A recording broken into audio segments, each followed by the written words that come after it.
You got the touch. You got the power.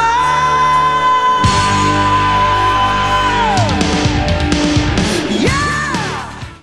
If you don't know my stance on movie game cash-ins, here it is. They're rarely good, mostly mediocre, and finding one enjoyable enough to classify as an actual game is a hard job. However, in the past there have been quite a few. GoldenEye, Spider-Man 2, and even LEGO Star Wars.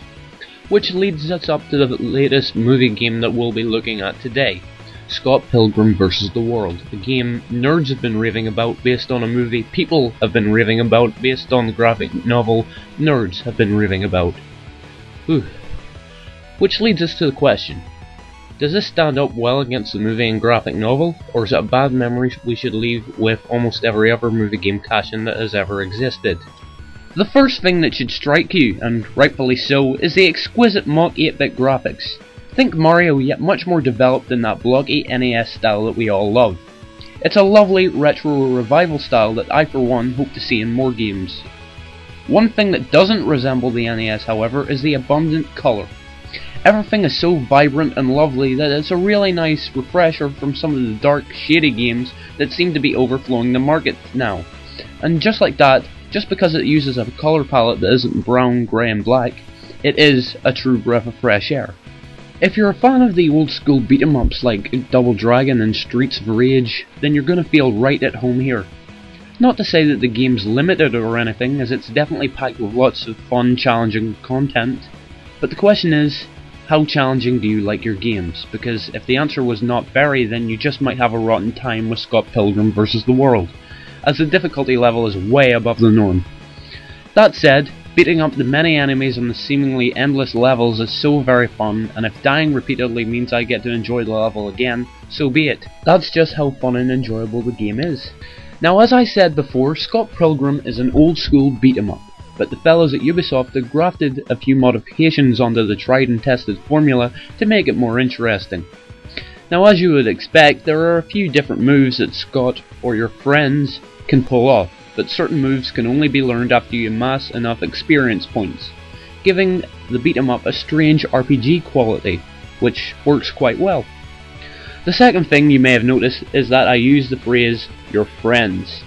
That's right, Scott Pilgrim supports 4-player co-op, which sensibly can make the game less difficult and more fun, which is a good thing. The only downside there is that the 4-player co-op is local only, leaving online players fuming. The final adjustment is the addition of an in-game currency which players can use to buy items to boost their health and experience points. Hardly groundbreaking.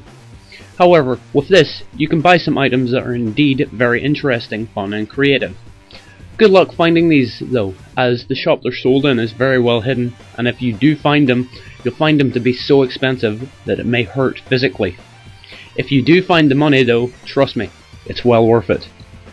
The main object of the game is to pass through 7 zones, much like Sonic, which is infested with guys out for your blood. Simple, right? These simple but very effective levels are bookended with some spectacular boss battles.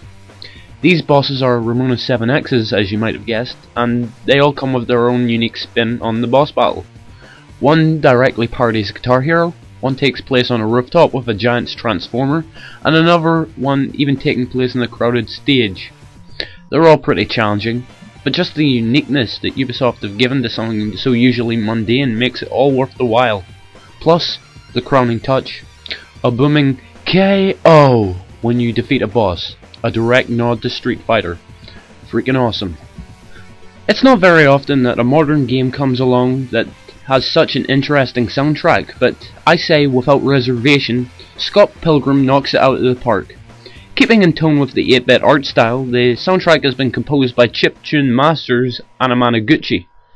I usually never try to glorify musicians like this in reviews, but Anamanaguchi just reserved every little bit of praise for the wonderful soundtrack, which not only is awesome while playing the game, it stands up well when listening to it regularly. Believe me, that's quite rare for a video game soundtrack. In fact, I'd probably go as far to say it's quite possibly the gold standard for games of this generation, and that can't be stressed enough.